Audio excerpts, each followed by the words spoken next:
অর্থবছরের প্রথম ৩ মাসে রেকর্ড রাজস্ব আদায় করেছে এনবিআর। চলতি অর্থবছরের প্রথম প্রান্তিকে রেকর্ড প্রায় ৯১,০০০ কোটি টাকা রাজস্ব আদায় করেছে সংস্থাটি। বিশেষজ্ঞরা বলছেন যে নানা চাপের মুখে থাকা রাজস্ব পরিস্থিতি সামাল দিতে প্রয়োজন অটোমেশন, আর বন্ধ করতে হবে দুর্নীতিও। সংস্কারের উদ্যোগ হিসেবে দুটি বিভাগে ভাগ করা হয় জাতীয় রাজস্ব বোর্ড এনবিআরকে।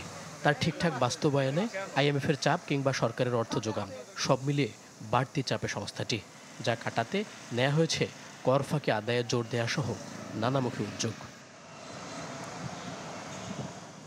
মিলতে শুরু করেছে এমন উদ্যোগের সুফলও। চলতি অর্থ বছরের প্রথম ৩ মাসে রেকর্ড প্রায় ৯১,০০০ কোটি টাকা রাজস্ব আদায় করেছে এনবিআর, যদিও লক্ষ্যমাত্রার চেয়ে পিছিয়ে ৯,০০০ কোটি টাকা। আর ৩৮,৯০৪ কোটি টাকা লক্ষ্যের বিপরীতে সেপ্টেম্বরে আদায় হয়েছে প্রায় ৩৬,৫০০ কোটি টাকা। ভ্যাট একটা সিঙ্গল রেটের দিকে নিয়ে যাওয়ার যে উদ্দেশ্য, সেই দিকেই কিছু পদক্ষেপ নেওয়া হয়েছে।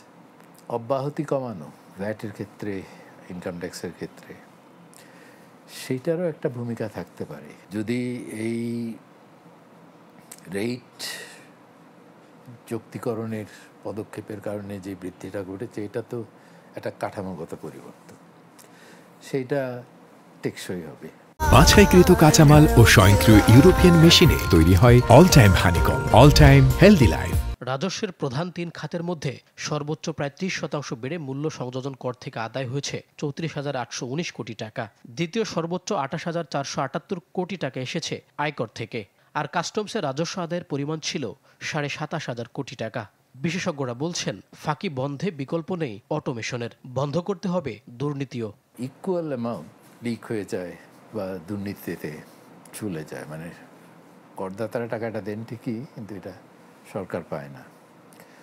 তো এটা যদি আপনি যেটা বলছেন সেটা খুব আইডিয়াল একটা সিনারিও, যে যদি বন্ধ হয়ে যায়, মানে তাহলে তো আমাদের ট্যাক্স জিডিপি রেটিও দ্বিগুণ করা সম্ভব।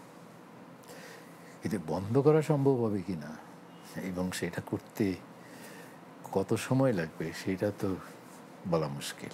সরকার যে রাজস্ব পেয়ে থাকেন তার সাথে জিডিপির আমরা অনুপাত করি, কিন্তু আমি জনগণ যে রাজস্বটা দিয়ে থাকেন তার সাথে যদি আমি জিডিপি অনুপাত করি, এটা তো এখনই 10%-এর বেশি হবে বলে আমার মনে হয়।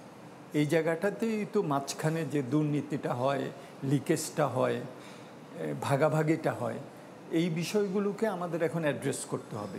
দ্বিতীয় যেটা, সেটা হলো যে আমাদের প্রযুক্তিকে আরও বেশি ব্যবহার করতে হবে। চলতি অর্থ বছরে প্রায় ৫ লাখ কোটি টাকা রাজস্ব আদায়ের লক্ষ্য জাতীয় রাজস্ব বোর্ডের। মইনুল হাসান, চ্যানেল 24, ঢাকা।